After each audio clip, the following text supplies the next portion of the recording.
Yeah, I'm thinking we're back. What's up, everybody? Baby. Jason and Jerry, how we doing? Welcome What back. up? We're What back. it do, what We're it do, back. what it do. Guys, it's only been 764 days since the last time that we streamed. I know it feels like a weekend, but It seems like it was it's been yesterday. I think, yeah, I mean, it's pretty close. To put that into context, it's just slightly longer since the last time Deshaun Watson started for quarterback for the Cleveland Browns. So, you know, he's still in the NFL. We're still in the podcasting business. I mean, you give and you take. Yeah, we took a little bit of a sabbatical. We had some things going on, but we're back. We're going to be better than ever, and we are What ready sort to of things, freaking Jerry? go. What sort of things, Jerry? Oh, look at the ice. Look at the To ice each we other. got going. Oh, I just kidding. I got no All comment. by myself. Don't wanna be. Okay. Nah, guys, look at Jason's hair, dude. That new do, perfection. Fresh to death. Thank We you, love thank it. you, thank you. We love it. Well, very cool. Very cool. Well, thanks to all those that are joining us or that are watching us after we put this up. Like we say, life happens. We all have full-time jobs. Mhm. We all do other things. But at the end of the day, we wanted to come and talk about sports again. We wanted to get back together. We wanted to talk with anyone that wants to listen.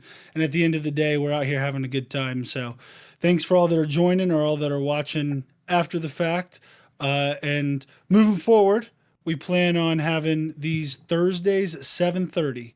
Thursday 7:30, so that's when to tune in, watch your three favorite bros talk about a little bit of sports, a little bit of life, and anything else that comes up. So, Yep. all right, let's hop. 7:30. Yes, sir. All right, let's hop right in. So we kind of chose right now to come back to work on getting the flow back in. So when we hit football season, we're ready to go. But we do have a major sport going on right now. It is the NBA Finals. The Knicks lead 3-1 over the San Antonio Spurs. So, I mean, let's start with Jason. What did you think of the last game we just saw? Was a massive comeback for the Knicks over the Spurs and made the Cavs blowing game one against the Knicks look, like a distant memory, something we're not thinking about. Never forget. But Never but forget. but what were your thoughts on that? I mean, greatest comeback of all time in the NBA Finals? It's up there. Definitely up there. I mean, no, sorry. It's the second greatest. Like, Yeah, what are we come talking on. about? 2016 LeBron James 3-1? Come on now. Never. But what I will say, it was very impressive. I think a lot of it has to do with the inexperience of the Spurs. Even one of their more experienced players, De'Aaron Fox, didn't really handle the ball too well at the end of What that was he game. doing? He kind of just fumbled the bag Big completely. time. Like there's a play where he gets the turnover. Even holding the ball and not scoring there and wasting time would have saved them the game. He They would have instead went won. for the layup. Yep. They would have won. They would have won the They game. would have won. Instead, he went for the layup and missed. Was he fouled? Yes, Maybe, but he they're not going to call 100% that. was fouled. But Yeah, but they did he not was, call. it was a I soft understand. foul. It's a good I understand no why call. they're not calling it in Yeah, that it's a good situation. no call. But he was fouled. Like, what are you? For those that didn't Like, what? watch, they get a steal. De'Aaron Fox, point guard for the Spurs. No, it wasn't a steal. It was a block. Wemby blocks a shot. De'Aaron Fox out on a fast break. 15 seconds left. He pulls the ball out to the corner or just tries to dribble out the clock and wait for them to foul. They probably win that game. But instead, he goes in for a layup. Does he get fouled? Maybe, maybe not. But OG Anunoby comes up, blocks his shot. Knicks go back the other way, end up winning the game. So, I mean, massive fumble by the Spurs. Go ahead, Jerry. Not only did the Knicks come back and win the game, that putback tip in by OG Anunoby was insane. You're gonna have to give OG a max how contract did he after this get year. that high? One, I don't. Two, Yeah. how did the Spurs not cover the inbound there and box out the guy that's inbounding the ball? There? Guess whose man it was? Who's? De'Aaron Fox. Okay, it was De'Aaron Dude, Fox. he sold. He sold that entire fourth quarter. So De'Aaron Fox is guarding OG, goes for the double team on Brunson.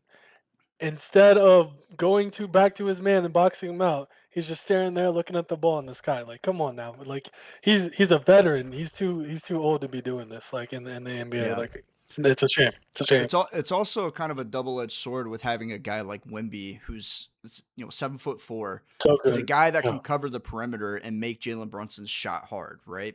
But you have Mhm. four Yep. smaller players on the court who aren't able to box out quite as effective as a taller guy would. Like Wemby, if he's standing in the paint, he gets that rebound. But if he's not covering Brunson, if he's not making his shot difficult, does Brunson just make the shot? So it's a double-edged sword, kind of give and take on that. At the end of the day, De'Aaron Fox is too good a player to play the way he did down the stretch. And the most disappointing fact is he's my go-to point guard in 2K. Speak Hills. Speak Hills. Yeah, I just pick and roll with him all day. It's too easy. But he was very bad in that second half, mainly the fourth quarter. And it's really disappointing for us. God, to be fair, I do not think. To be fair, I do not think he's fully healthy. From his last injury. So. Yeah, but like a lot he of that dribbled was it off mental. his A lot of that foot. was mental. Though. Yeah, he turned it over like 3 times. I mean, he just and then just not making the right play, the smart play. Right. So it was disappointing if you're a Spurs fan. I actually going into the series was a Knicks fan. A Knicks fan's strong word. Rooting for the Knicks, I should say, because they beat the Cavs. They don't have the same sort of long opportunity that the Spurs have. So I was really like, the Knicks probably have now and maybe next year, and then their window is closing. Whereas the Spurs are going to be around for the next, I don't know, 15 years, probably not quite 15, but for a while. Yeah, you never know. Yeah, maybe. Hey, they were around for 15 years last time. So. That's true. Yeah. That's true. And what's really, it frustrates me that the Spurs have how can you acquire that much good young talent? You're going to be good forever. It drives me nuts, whatever. Mm-hmm. That was my opinion until yesterday when I saw a clip of someone literally egging Victor Wembanyama, a Knicks fan, hitting him in the head with an egg. What the heck is up with that? They're literally assaulting people in the streets. It's complete BS. So now I'm rooting for the Spurs to pull a 2016 Cavs. Yeah, New York fans aren't pretty. It's as much like Philadelphia fans. Nothing good is happening.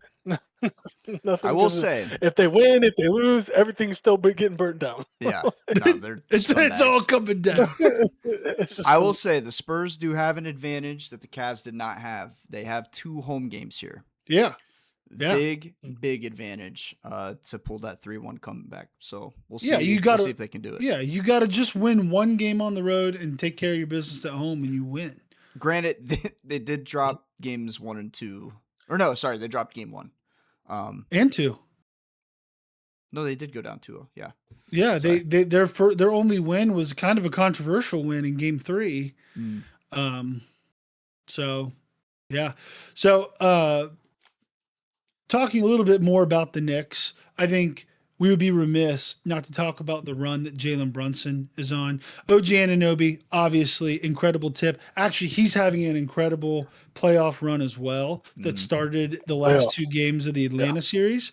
But Jalen Brunson, probably a little bit of a clickbaity, thought right here, but is he the most clutch player of all time? And here's my stats to back it up.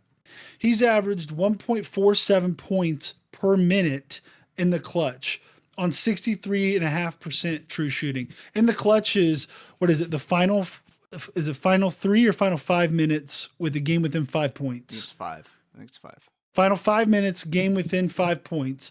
He is 1.4, almost 1.5 points a minute on 63%, over 63% true shooting. By the way, the next closest was SGA, who was at 0.9 points per minute.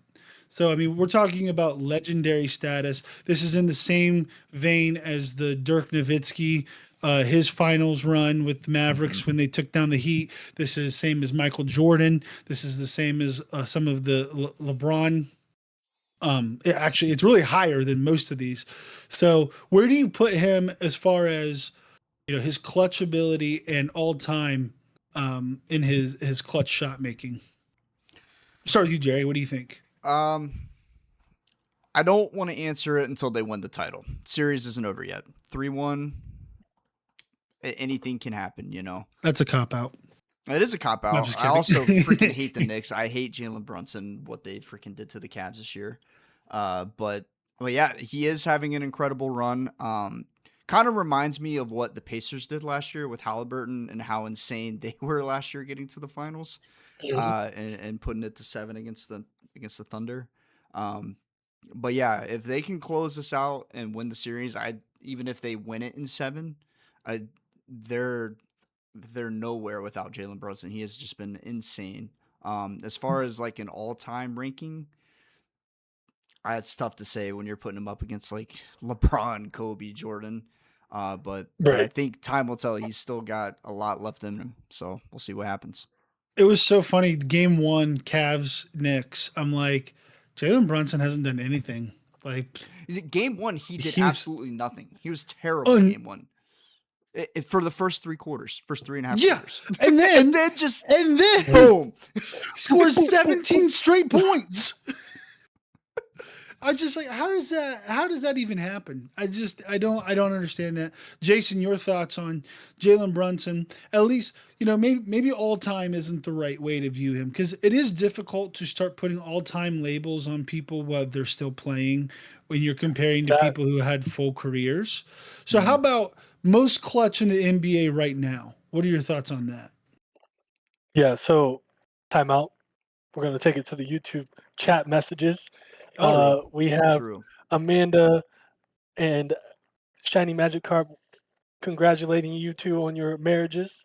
And we definitely want to congratulate you guys for what is going to be this weekend on Saturday. You guys getting married as well. Absolutely. Can't wait to see it. Yes, we can't wait. About damn time. Guys. It is. It is. Congratulations, guys. Congratulations, y'all. We're very excited for you guys. Very excited to have a good time. Can't wait to join you. Yeah. Okay. Now back to the NBA. Yeah. Back to the regularly scheduled program. So yeah, I think for this year, honestly, like I might have to put it still top 2 and not number 1. Yeah. I think Donovan Mitchell was playing out of his mind most of the playoffs, and I think was not getting much help. So from what I've seen in the playoffs so far, I might have to put Donovan Mitchell up there. Maybe that's a little homer. It's probably a lot of homer. That's a lot of homer. It's probably a lot of homer. Okay. I'm sorry. That was a lot of homer. When you watch that game 1 and he's literally just taking the team James Harden to town every play. Now again, is that Jalen Brunson being incredible? Yes, but is it also Kenny Atkinson being an idiot? Like that part of it. Analytically, we won that game. Analytically, we were up 2-0. And in truth, analytically, we've been doing this podcast for the last 764 days. That's right. So if you think about, if you really, Kenny Atkinson. For those that, if you're watching this, feel free to come on and talk about your shenanigans. Yes. And we can talk about all the analytics you want. Exactly. For anyone that doesn't know. For anyone that doesn't know, Kenny Atkinson, after we were down, what was it, 0-2 or 0-3, he was interviewed and said, analytically, we've won 2 games. Yeah, and we got swept. 0-3, yeah. Yeah. And you said analytically, it's 2-1 right now. Yeah, it's like that's the head coach of the Cavs. That's the dumbest thing I've ever heard in my entire life. You lost 3 games straight. This was after his comments about holding his timeouts too. Yes. Yes. By the way, this guy's coming back for another year. They said, "Yep, looks good. Let's bring him back." He said, "We would like some more, please." You know, it's probably a good thing we weren't doing the show during that series, because we might have gotten flagged on the internet. YouTube banned on that one. You can ask my wife. I was literally losing my mind during the Pistons series, let alone the Knicks series, I was like standing in the living room punching pillows. The dog wouldn't be in the same room as me. It was pretty bad. So Yeah, you didn't even watch Game 7 of the Pistons series because I did not. I couldn't. I couldn't. take I have it. hypertension, boys. I have blood pressure problems and heart issues. I'm not gonna die because I'm watching the dang Cavaliers be dumb. And by the way, I didn't watch, and what happened? We win by won. 50. And So you watched maybe all I gotta 4 just... Knicks games and we got swept. So there you go. So there's... I'm sorry. Actually, you know what, Kenny? Yeah, You're off the it's hook. your fault. Analytically, it was my It's Ryan's fault. fault. It's my fault analytically that the Cavs were swept in the Eastern Conference Finals. So If anyway, you think about it, wrapping up, any final thoughts on this series? Who do you guys got? Do you think that the Spurs can make a comeback, or do you think it's they're going to close it out here in San Antonio, MSG, or San Antonio in 7? Jason, what do you I think? mean, I think it's going 7 games still. I mean, 7. they've Okay. I think it's still going to go 7. I think the Knicks win. They every time that they've lost, they've been up by a lot of points at half, right? So eventually, you think you could figure out how to stop the downfall of the halftime shenanigans, but Mhm. we'll see if it plays out that way. Jerry? I've got them in 5. I think they win Saturday night in San Antonio. Much like the Cavs, it's hard to bounce back from a defeat like that when you're up by 29. It's hard to come back from something like that, especially against a team like the Knicks. So I got them in 5. I think 6. I think San Antonio will get a win at home. I think I actually think they're going to win pretty handily. I think they're going to win like double digit, get a little confidence, and then the Knicks are just going to roll them in Game 7, and New York City is going to burn to the ground. So should be fun to watch. But I'm hoping the Spurs I'm hoping the Spurs can make it to 7 or win it. That'd be awesome. But I don't see it happening. Switching gears up a little bit, something that I definitely wanted to talk about, get your guys' thoughts on. I think that this is something that is potentially the downfall of college sports, of the NCAA. But it's not super. It was kind of like front and center for like half a day, and then people were like, whatever. It's talking about court cases and stuff, but ultimately this Brendan Sorsby conversation is absolutely wild to me. If it's okay with you guys, I will lay out the whole thing and then I'll get your guys' thoughts, if that's all right. Rip. So for those that don't know, Sorsby has admitted to gambling on making thousands of bets over his entire time in college, including bets for his own team, on his own team, while he played at Indiana. He currently, or this last year, was the quarterback for Texas Tech, who was in the playoffs, right? They're a very, very good. They were a very good team last year. They're a very good program.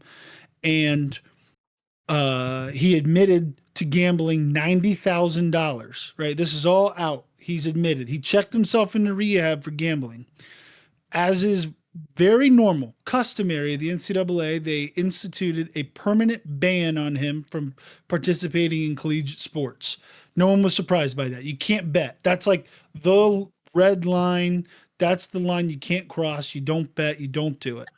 And by the way, this isn't none of this is a shot at Sorsby. Like, dude, got help. Like you made a mistake. Like, you can turn things around. Yeah. But NCAA bans him. Sorsby gets a lawyer, and they file a lawsuit against the NCAA on grounds that the NCAA either doesn't have the authority to institute a permanent ban, or that the crime or the punishment doesn't fit the crime. Whatever it was specifically, I don't know. But he files a lawsuit. That lawsuit goes to a Texas Tech alum judge who recuses himself in a district court in Texas. So guy's like, I'm not messing with that. He's an alumni of Texas Tech. Another guy comes in who's from Lubbock. He didn't go to Texas Tech, but he's from Lubbock, Texas. For those that don't know, that is where the campus for Texas Tech is. this Lubbock, Texas judge comes in and they set the date for the trial to be something like February 7th or February 11th of 2027. So after the college football season. And then he granted an injunction for Sorsby, which basically states that any punishment instituted by the NCAA is paused until the trial date. So to put it on layman's terms, the judge comes in and puts down a thing that says the NCAA cannot ban you until the trial takes place. Trial takes place after the season, so the NCAA can't ban you. And this would be his last year. No matter what, he was going to the draft after this year anyway. So now the NCAA has appealed that. It's going to an appellate court. Also, this appellate court has 4 Texas Tech alumni that sit on the panel. So they will be the ones ultimately making the decision on whether or not the injunction stands. They could say that, and I think it's probably likely that they grant a stay, meaning that they are not going to allow Sorsby to play. But I just think it's absolutely absurd that some district judge can come in and make a ruling like that and grant just unilateral ability to play and take away the entire teeth of the NCAA. So that's a little bit of the whole rundown, but I know you guys aren't as probably read up on it and has looked into it as much as I have, but just after hearing that initially, what are your thoughts? Like, Jerry, what do you think of this situation? Yeah. So or am I blowing it out of proportion? No, I agree with you. I had been following up on it a little bit, not reading like quite into as much detail as you have. I mean, the facts are that you have a kid that gambled on his own team, gambled on his own sport while he was on Indiana. Admitted to it, like you said, got rehab. That's Pete Rose got banned for life for baseball for that, right? Mm-hmm. How like if this kid is playing in the NCAA and the NCAA is the governing body, how is he not punishable by the NCAA? NCAA should have direct authority over this. A judge, like you said, a judge should not be able to come in and take away the NCAA's rights on how to govern their own league. I just don't think that's how it should be ran. I think it is complete BS that's what's happening here. I also think you might be a little jaded because you were hoping to get him in the supplemental draft, but hey, we're not gonna talk about the supplemental. Not worry about that. Yeah, but it's a crazy situation, and it sets a bad precedent for future situations like this. Exactly. That's not even like this. What if it's so sorry? No, take it. Yeah. Go. So not even like this. What if it goes into like just like paying athletes and stuff like that, and then a judge is like, no, we can do that. They can do that. This team can do that, and it's biased because of the judge is a fan of the team. It's crazy to even let it get to that point. Like so many other wrong things could happen because of this one situation. Now I will say, I think this is true for even pro sports. Just on the gambling side of it, the fact that they can punish this kid for gambling, and then the entire game is sponsored by DraftKings. The next game is sponsored by FanDuel. That, to me, that whole part of it, the contradiction of that is also BS. But that's kind of another conversation of it. How they're punishing these athletes for gambling, and then getting millions, billions of dollars from these gambling companies and sponsorship rights. Mm-hmm. So it's ridiculous. It's getting out of control. I don't disagree with you at all on that. My only thought is that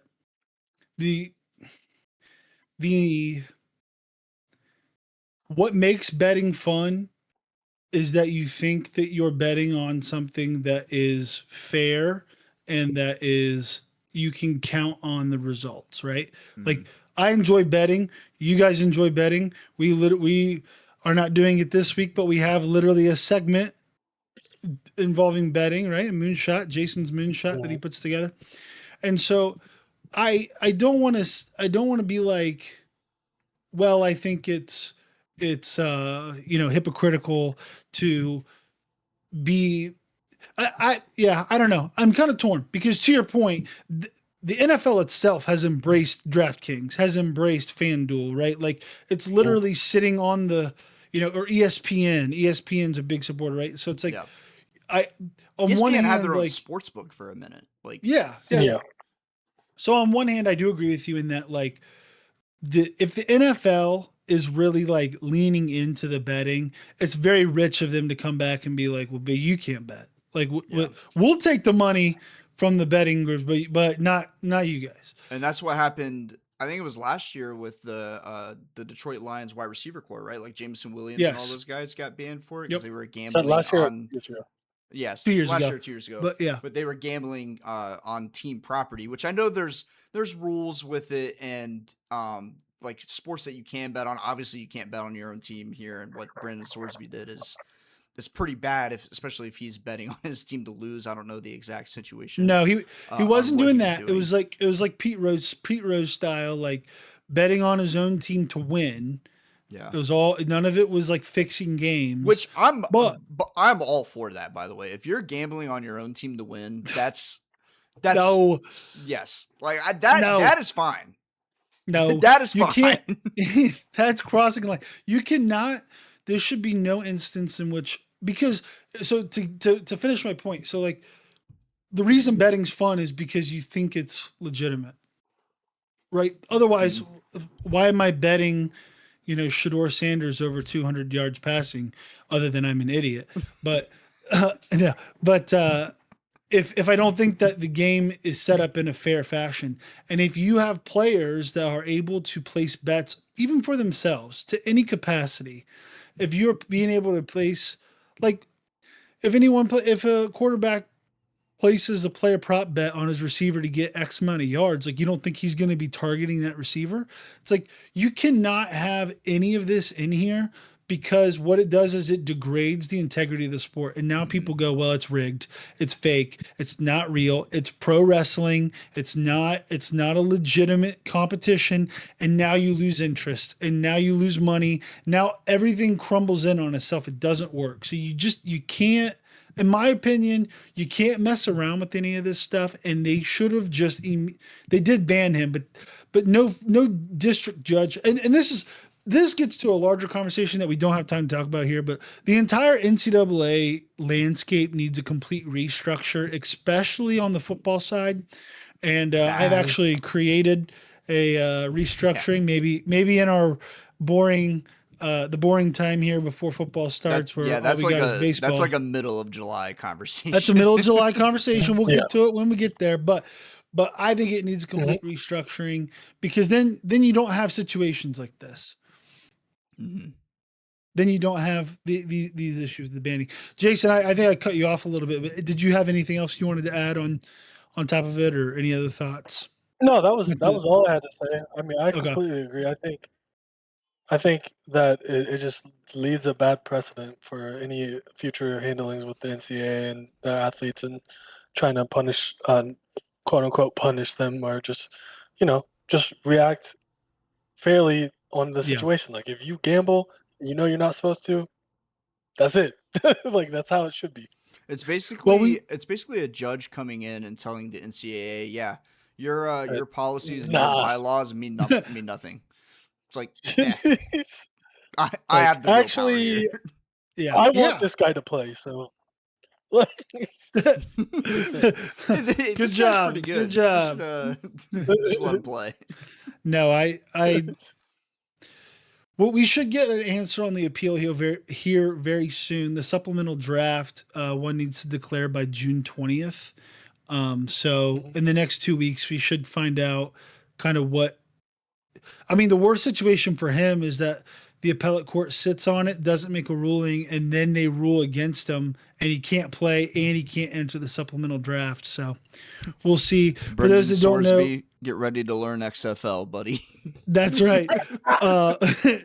For those that don't know, the supplemental draft is something that does not happen every year, but there are certain circumstances in which players that can no longer play in NCAA but were not draft eligible can enter what's called the supplemental draft, in which case it's a blind auction where teams will wager their draft picks for the following year, and the person with the highest draft pick that was wagered gets the player. Everyone else gets their draft picks back that didn't use it, and then the team that gets them loses that draft pick. So, for instance, if the Browns put a third-round draft pick on Brandon Sorsby, they would lose that third-round draft pick in the 2027 NFL Draft. So, but yeah, that pretty much wraps up the whole Sorsby situation. We should get an answer here soon. Moving on, adjacent, but we'll talk a little bit about the NFL.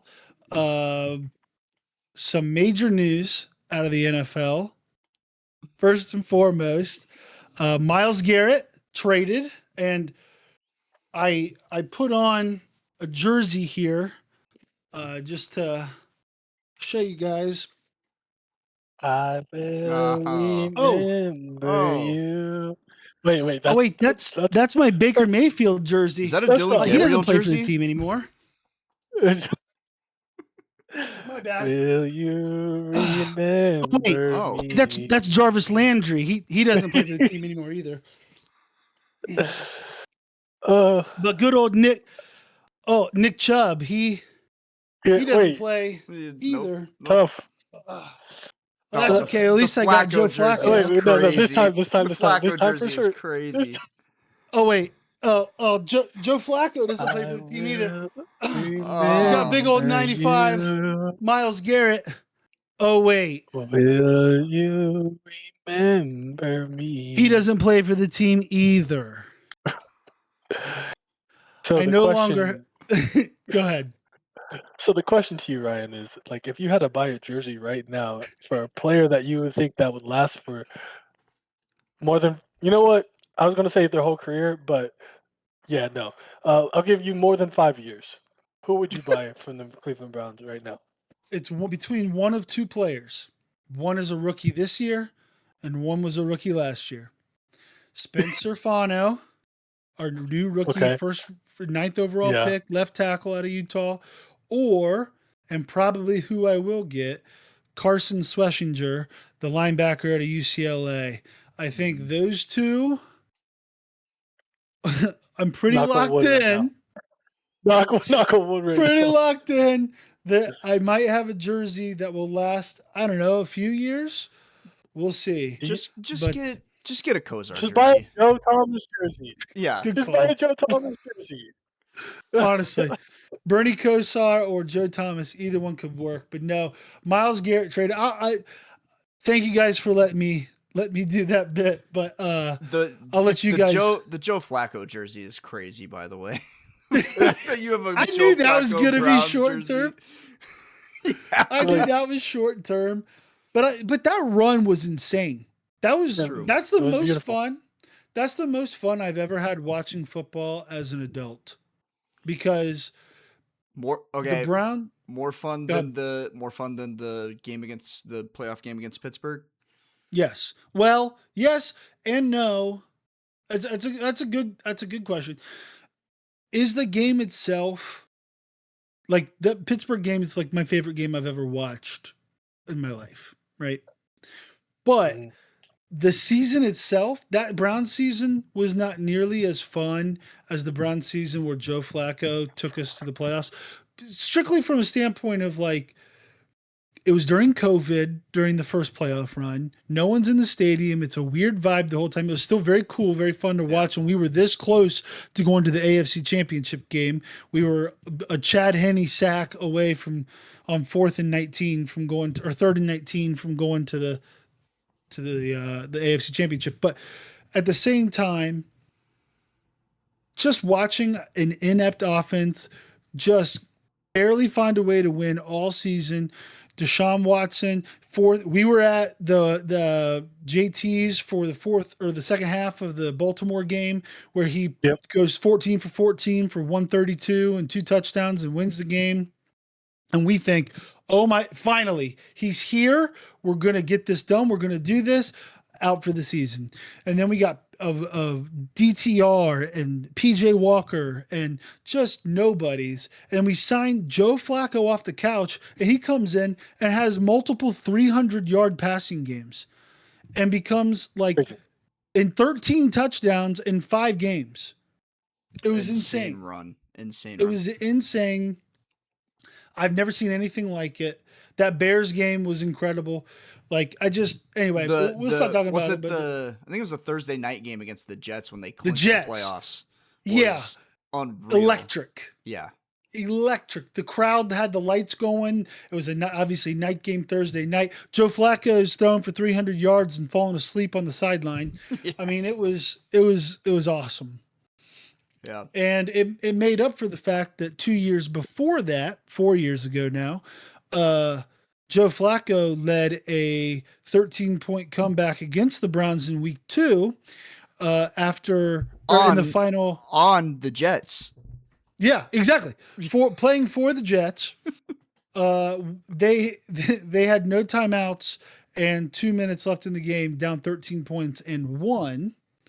So, but he made up for that by taking us to the playoffs. Then we won't talk about the Houston game. So, anyway, your guys' thoughts on the Myles Garrett trade overall, and then I'll give my thoughts. Jason, you go first. You're muted. You're muted. Can you hear me? Yep. I got you now. Testing. Got you now. I'm going to say that, in my humble opinion, from day one, I didn't think it was that bad of a trade. The reason because I think Jared Verse is probably the third best edge under 25 years old. And that is well worth a first round pick. Like, yes, you want it's Myles Garrett, the best edge player of all time, top 3 at least, top 2 at least, for most people. He just broke the record. He doesn't look like he's aging.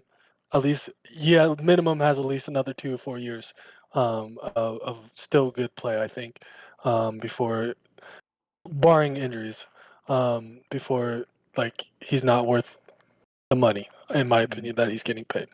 So, you would like to have like Ryan had said the day of the trade, 2 first picks, a second, and a third. I think Jarrett Verse makes up for the first.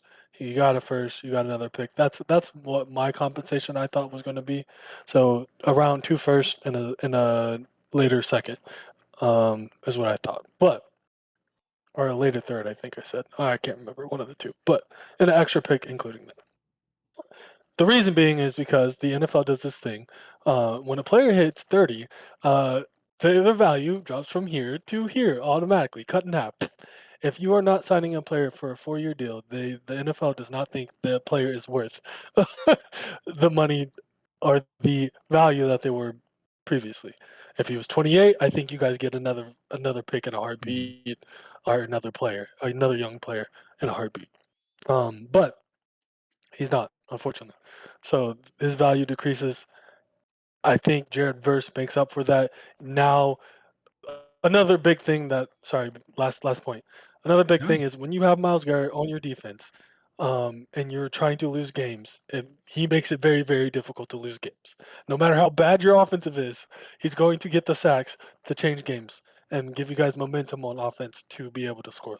So taking that away, being able to use those first round picks in a very, very deep draft class, this 2027 draft class, I cannot wait to talk about it. I'm going to be annoying, but you're going to get a quarterback in here, and you want to be, in my opinion, you want to be in the first 3 picks, and you get probably, hopefully, an all-time player. So at the quarterback position, or an all-time receiver. But or both. Talk about that another day. Or both. If the Rams end up sucking. To your point about Myles Garrett winning the games, we got Jared Verse back, gave away Myles Garrett, and the projected win totals for the Browns still went down 1.5 games. That's with getting a Pro Bowler in return. That's how much Myles means to the win total for this team. So just amplifying your point. Your thoughts, Jerry? I'm probably going to say what you would think about the trade, Ryan? Because I've kind of been going back and forth. Initially, just because of how much impact Myles Garrett has on the football field, I thought it was a terrible trade for the Browns. But looking at it now, if you think about it, the Browns are not going to be competing this year or next year with or without Myles Garrett. They need to load up. They need to load up on draft picks, young talent. I think getting Jared Verse is a very, very good piece of that. He's very good. He is not Myles Garrett, but he, like you said, he's a 2-time Pro Bowler in his first 2 years. Very good player. He has the potential to be a superstar defensive end in the NFL. I think they could have probably squeezed out another pick, I mean, in a perfect world, you get another first, but realistically, they probably could have gotten at least another second, maybe another third. And I think the trade would have looked a little better. But getting that draft capital back to stack up, to Jason's point, for next year's draft, it's looking like one of the best drafts possibly of all time. Like, it is so loaded. It's ridiculous how good this draft is going to be. I think it's very important for the Browns. And I mean, they had a game last year. Myles Garrett had 5 sacks against the Patriots, and they lost by 19 points. Yep. Like, you have to figure out the offense. The defense is still going to be very stellar. They have Denzel Ward. They have Carson Schwarzenegger. They have Mason Graham. Now they have Jared Verse. Defense is going to be very good, and those are young guys. Going to be very good for a long time. So fix the offense. Use your draft capital. Get the offense right. Maybe Todd Monken, being an offensive mind, can get something going. We'll see. I don't think I don't think the trade is quite as bad as I initially thought. I think it's actually pretty even. Definitely sets the Rams up for a Super Bowl run here, though. I think they have to be the Super Bowl favorites after this trade. They are by a lot. Yeah. First time. Sorry, first time a MVP, offensive MVP and a defensive MVP have been on the same team. Yeah. Yeah. So the year after they both won it. The year after, right? Yeah. So barring injuries, the Rams are going to be the odds-on favorite to win the Super Bowl. But I think a solid trade for the Browns. I don't think it's obviously depressing losing Myles Garrett, cornerstone piece of the franchise for a long time. He's going to be a first ballot Hall of Famer, but you have to make a move to prepare yourself for the future. I have several thoughts on it. I think first and foremost, it's disappointing. And I think the very first thing that has to be said is this is what happens. This is the aftermath of the Deshaun Watson trade. This is what happens when you miss your window and you give up a bunch of draft capital to get a guy and he's terrible. And the disaster of giving someone $230 million guaranteed, right? Like, you end up trading away a top 3 defensive player of all time, top 5 defensive player of all time. I think you also have to go into this situation with the knowledge, with a couple pieces of knowledge in that. One, Myles Garrett was making it very clear that he was not going to play for the Browns this year. He had not met Todd Monken yet. He had been to multiple Cavaliers games and had not come into the building. He had not responded, but maybe one time via text message. As soon as they hired Todd Monken, he posted on Instagram basically this meme of severe disappointment. He was going to be a distraction this year. He knew it. They knew it. He wasn't going to play. So if you go into it with that knowledge where, yeah, you blame the organization for basically wasting one of the greatest players of all time, and also the knowledge that you can only do what you can do in the moment, then he had to be traded.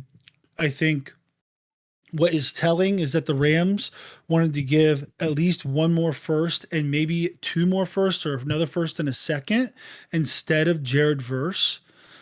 So if that doesn't tell you what at least the Rams viewed him or how they viewed them, that should, at least for Browns fans that are disappointed in the draft compensation, that should show like, no, it was definitely a ample compensation for the for losing Myles Garrett. I think Jared Verse is someone that is going to continue to ascend. I think actually it gives the window for people like Mason Graham and Alex Wright to really step up this year. And I wish Miles nothing but the best. As a massive Browns fan, I hope the Rams win a Super Bowl this year. And it gives up. We have 11 picks next year in a draft that Jason can't wait to talk about. That's absolutely stacked, absolutely loaded, and 2 of those picks are in the first round. And yeah, it'll probably be a top 10 pick and the 32nd pick. But we also have a ton of other capital spread out through the next 3 years that you can package to move where you need to go to get your quarterback of the future, which is what this trade was about. And guess what? If Shedeur Sanders turns out to be a franchise guy and he's the man, which you never know, then you use that to go get Jeremiah Smith, or you use that capital to go get whomever else that we could use to fill in the holes on this roster. And not to mention too, we're coming off of a draft that a lot of people are saying Andrew Berry killed in. He cooked it. He cooked. And he got 4 dudes. We don't even know what these rookies look like yet in NFL play. They could be superstars in the waiting. You don't know. Yeah. A guy like Concepcion, like he's an explosive player that has a lot of potential, a lot of raw potential. Yes. Yeah, and he got 4 dudes in the first 2 rounds that all had top 20 draft grades on them. And so, like, I am extremely excited. By the way, Jason, would you like to know who is impressing the most in camp right now?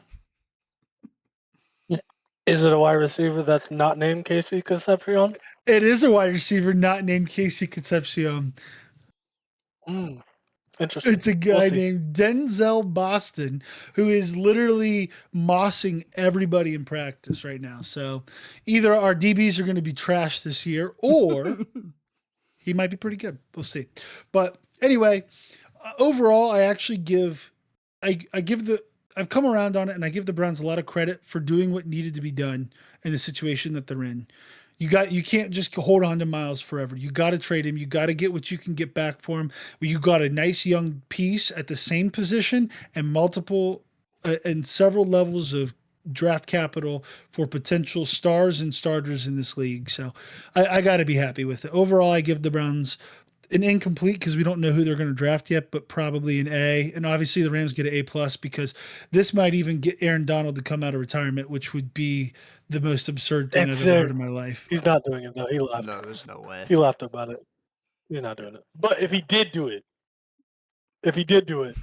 Aaron Donald and Myles Garrett on the same team. How do you can't? That's like a historic all Madden team that you make Madden, dude. Yeah, like, waving the white flag. I'm not doing it. Bro, if I'm playing quarterback against that team, and especially if I don't got a good offensive line, I don't care how good it is. There's not a good enough offensive line. No. But because you have to double team them both, and unless you start going 7 or 13 personnel and your offensive line or your tight ends are like Darren Washington, like good luck.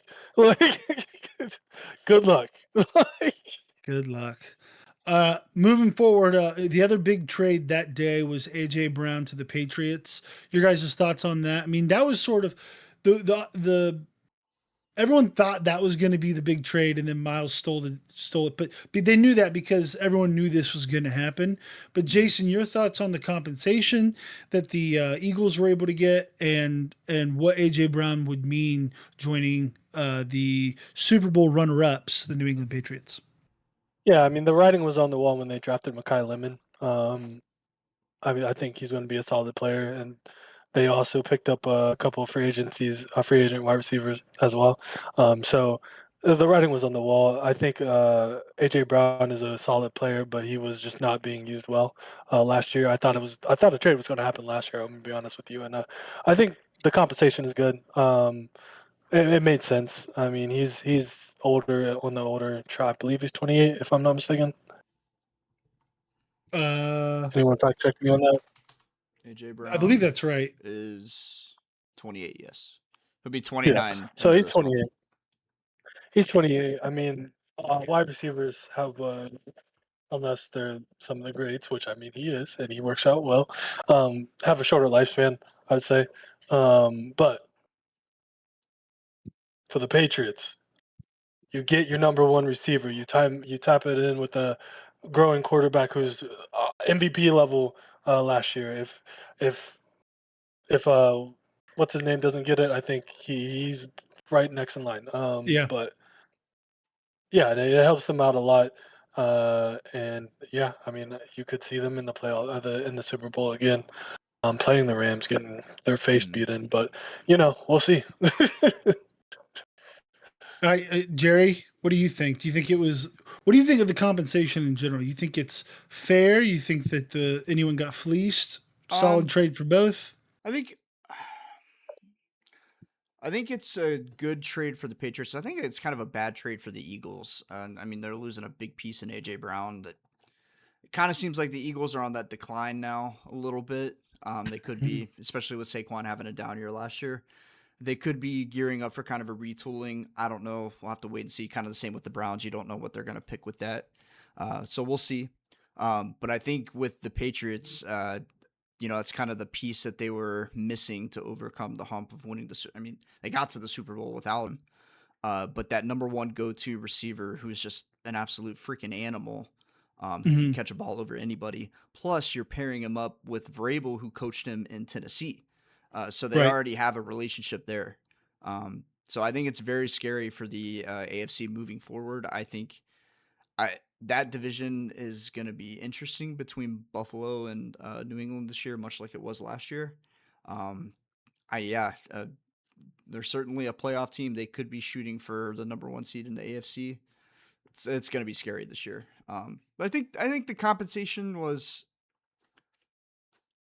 I would expect the Patriots to give up something like that for a number one receiver for the kind of team that they have and where they're at and their position to make a playoff run. So What I find most disappointing from the Eagles standpoint is that they couldn't get a 27 first round pick, that it was yeah, a 28 first round pick. True. that's a And good point.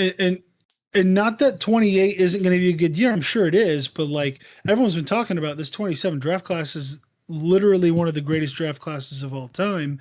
You would And wide think that, receiver. yeah, And wide yes, receiver, let me tell you. yeah. You So can you find could AJ have Brown. exactly, you could have easily, now again, you got Makai Lemon, but you could have gotten another major receiving piece in next year's draft. And so that's the only thing that, like, at first I was like, oh, first and a fifth, like that's pretty good. And then I was like, oh, a 28 first. Again, not that I don't know much about the 28 draft class, right? It may be great, but I just that brought it down a peg for me. Obviously, the Patriots, incredible move by them. They now have to be, favorites or Denver's probably favorites out of the AFC, but I no. actually don't. I don't know. I'm gonna Well, look it up I It's would. actually. Jacksonville.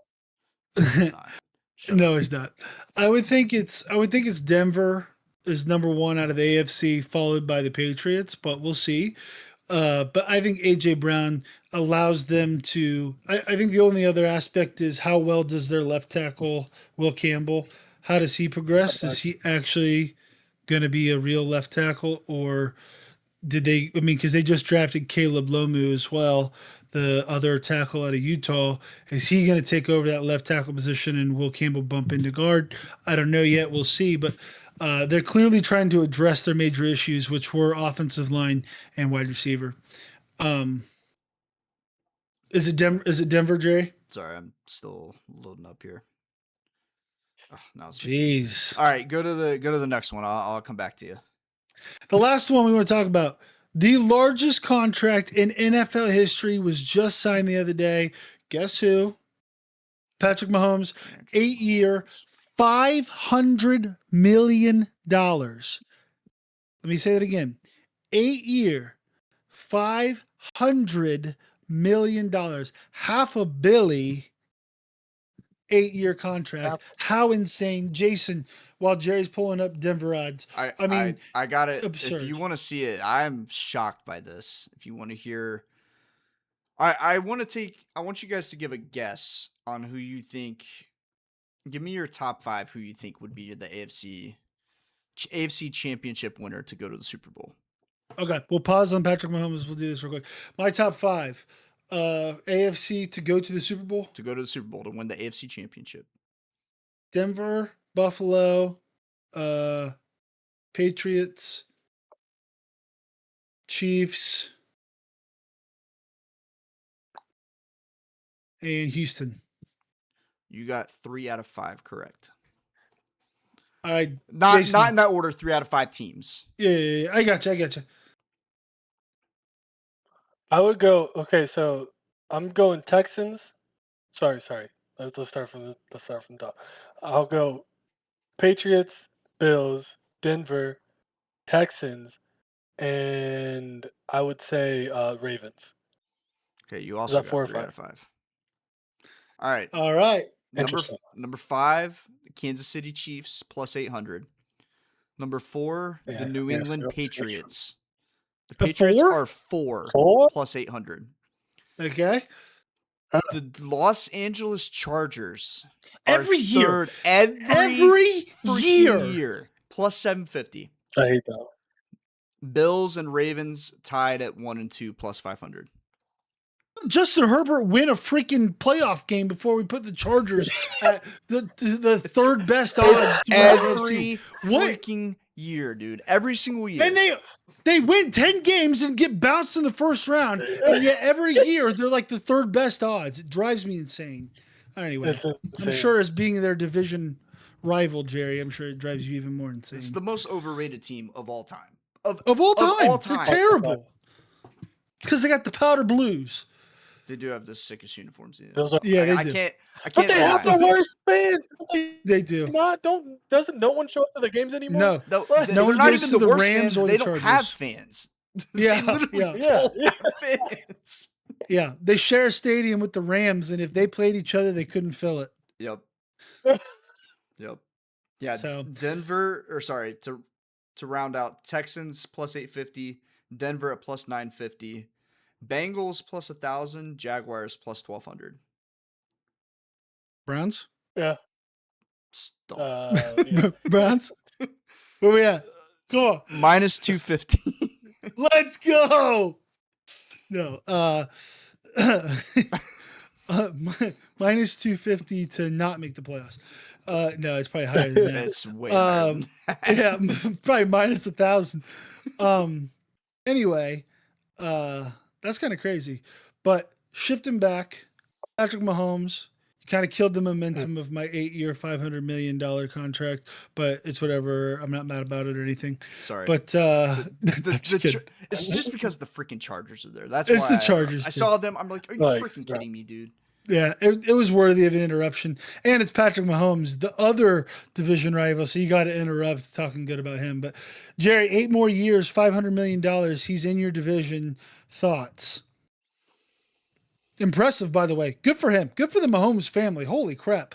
$500 million to play football? I haven't seen how much of that is guaranteed, but, I mean, this is insane. I mean, he's on track to be the greatest quarterback of all time, so props to him. But last time I checked, the Chiefs were no longer the AFC West champions, so you come for the king, you best not miss. That's all I got to say.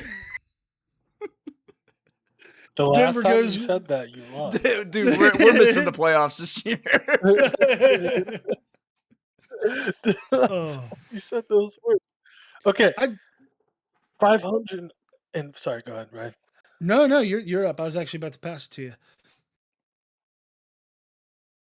Take it away. Anyways, take the assist. So I know Jerry was saying earlier, like it's smart to pay him early, but it's just insane to me how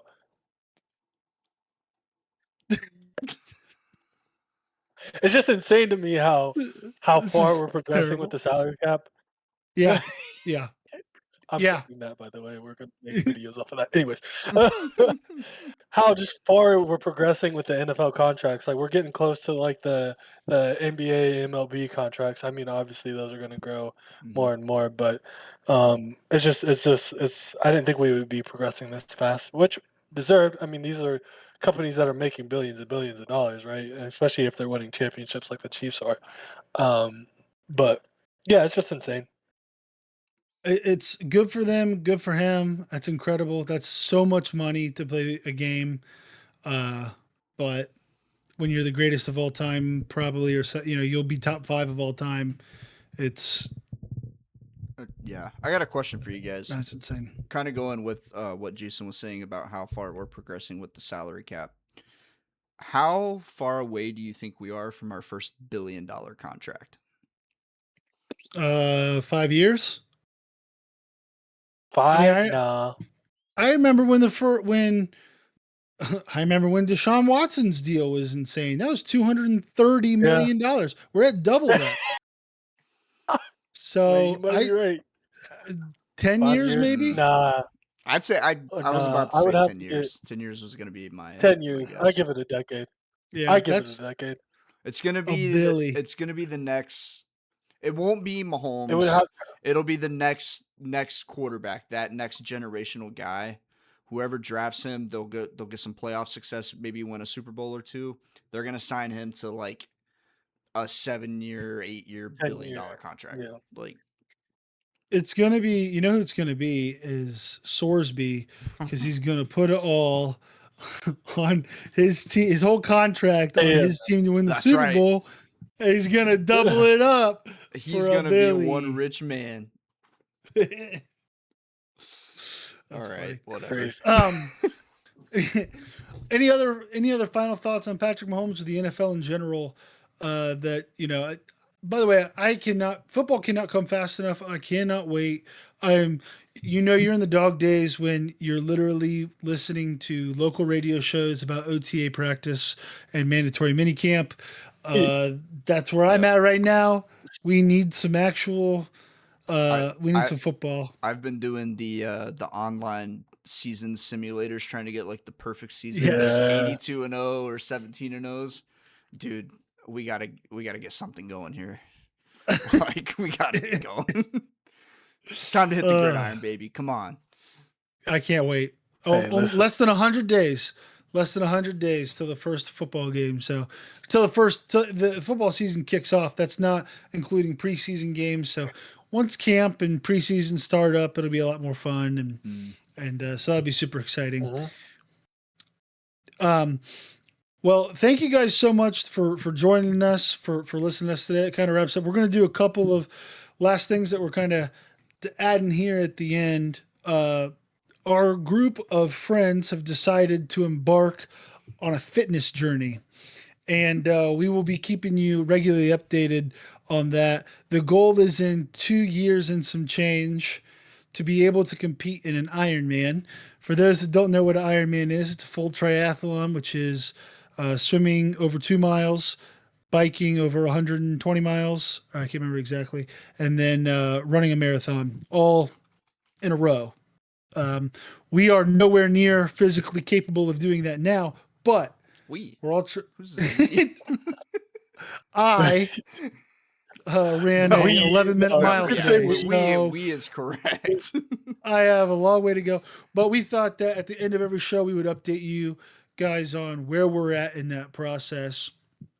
You'll be guys, hopefully you'll see us, start to slim down and get that chiseled look. We'll see, but who knows what'll happen. We'll all look like handsome Squidward. Some other things that we wanted to incorporate are weekly recommendations, some in pop culture, whether that be an album, a movie, a TV show. Doesn't have to necessarily be new, just could be something that we're currently watching. So we all want to every week give some sort of recommendation, get your thoughts on that. So Jerry, why don't you take it away with the recommendation for this week? Week 1 back. That's right. We're back. Week 1, we're back. I was getting a little hyped listening to this new album that came out. It's by a band called Evanescence. Many of you, probably everybody in the world, knows their popular song, Bring Me to Life. Wake me up inside. Wake me up inside. Wake me up. But if you we do not have the license for that song. No, please don't copyright strike us. Amy Lee, please. No, Evanescence is an awesome band. That song is obviously like one of the most well-known songs of all time. I have been a big Evanescence fan for a long time, just listening to their other music. Not only that song, that entire album is incredible, by the way, if you've never listened to it, Fallen. But they just came out with a new album last week. It's called Sanctuary. Phenomenal album if you're into kind of like new metal rock music, like kind of hard rock. Amy Lee, one of my favorite vocalists of all time. She absolutely has an insane voice, just insane range in her voice. So I give it, give you guys that recommendation to go listen to it. It's called Sanctuary by Evanescence. So I Nice. recommend it. All right. We'll have to go give that a listen. Jason, your weekly recommendation. So I'm a little bit of the nerd in the group. I watch a lot of anime, and I would have to give my recommendation for the new season of Ray Zero. If you haven't watched Ray Zero, it's a really good show. An anime, a lot of reincarnation stuff. It's boring. The character just gets superpowers and overpowered, and they can kill everything. In this show, it's like more psychic and like if you were to die in a alternate reality, like that would actually end up building up, and it's kind of interesting. And the new season just came out at the beginning of. Really, I would suggest watching it. It's one of my favorites. Nice. What was it called again? Ray Zero, RE Ray dot Zero. or zero. Yeah, Great. Okay. Okay. Ray Zero. My recommendation like for the returning week. to zero. Oh, okay. Okay. Okay.